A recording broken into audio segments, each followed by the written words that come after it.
The surprise win in the elections in the Democratic Republic of Congo is being disputed.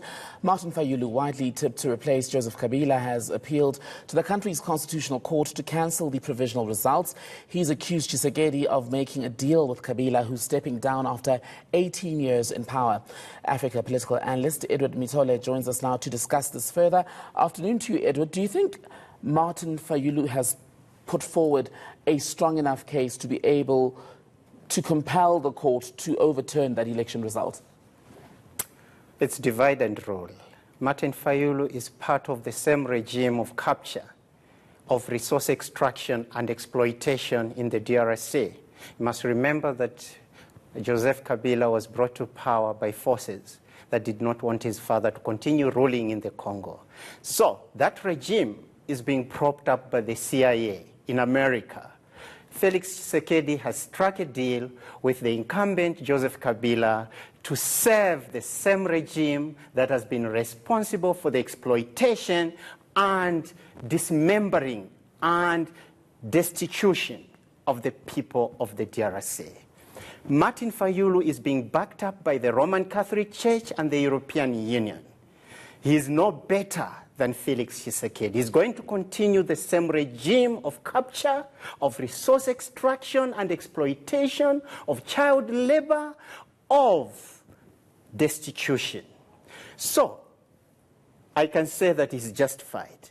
But then, to whose benefit is that neoliberal democracy that is being promoted there? If the underlying causes of the crisis in the DRC haven't been solved, we can have post-election political solutions that able out the voting citizens.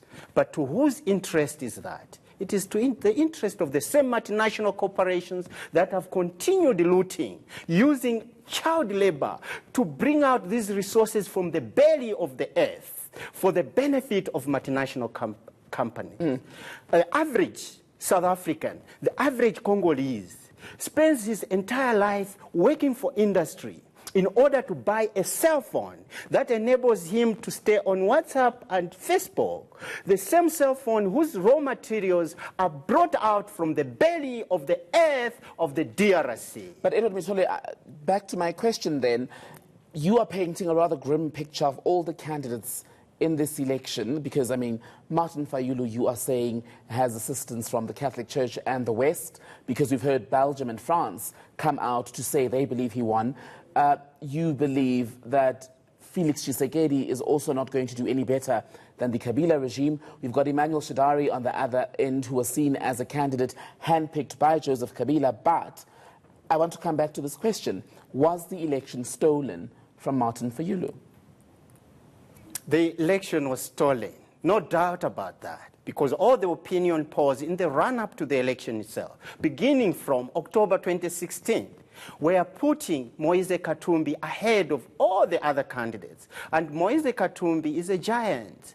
Jean-Pierre Bemba is a giant in the DRC. Both of these candidates were banned from the contesting. They then ended up backing Martin Fayulu, who is a former ExxonMobil executive. ExxonMobil. What is the history behind ExxonMobil in the DRC?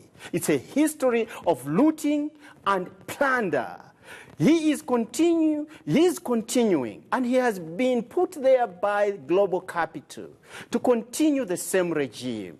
There might be forces that are fighting, but this is another Cold War, where Western nations are fighting for this magnificent cake, which is the DRC. Martin Fayulu will not be any better than Shadari or Joseph Kabila or Desiree Mobutu, who plundered the DRC with the assistance of the CIA for so many decades. But if all candidates, Edward, in the DRC, all the political leaders, at least the mainstream ones, are so badly flawed, who then is going to bring the people of the Democratic Republic of Congo out of the political, the economic crisis? Who then is going to help Congolese people who are living in countries like South Africa create conditions back home where they are able to take back their skills and wealth back to their country of birth? 80% of our national government's resources every African country is paying 80% of its national government resources in debt service to the IMF and World Bank. That's the Neoliberal International that was founded by two men in 1938 in Paris, Ludwig von Mises and Friedrich Hayek, both exiles from Austria.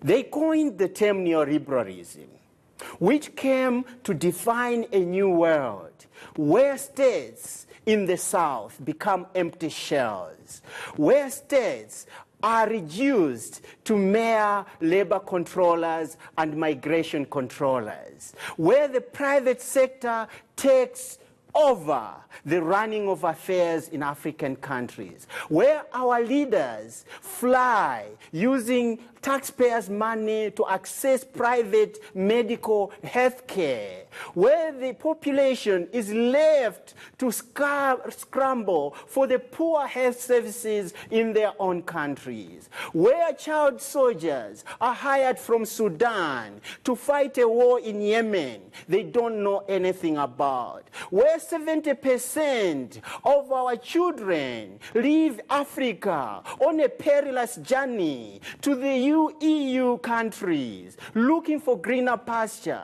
70% of whom never make the journey. But they die in the desert or on the sea. DRC, yes. What is the hope then for the people of the DRC? What becomes of the Democratic Republic of Congo now? Kwame Nkrumah warned us, Africa must unite or perish.